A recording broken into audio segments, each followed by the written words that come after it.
নারী শিশুকে হেফাজত করো, মাতাদেরকে হেফাজত করো, ইসরায়েলকে খতম করো, ইসরায়েলকে খতম করো, ইসরায়েলকে খতম করো।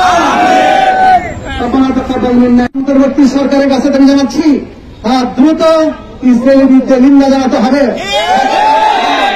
হত্যাযজ্ঞের বিরুদ্ধে, গণহত্যার বিরুদ্ধে প্রতিবাদ জানাতে হবে। আপনারা দেখছেন দৈনিক কর্ণকণ্ঠ, সবার কথা বলে।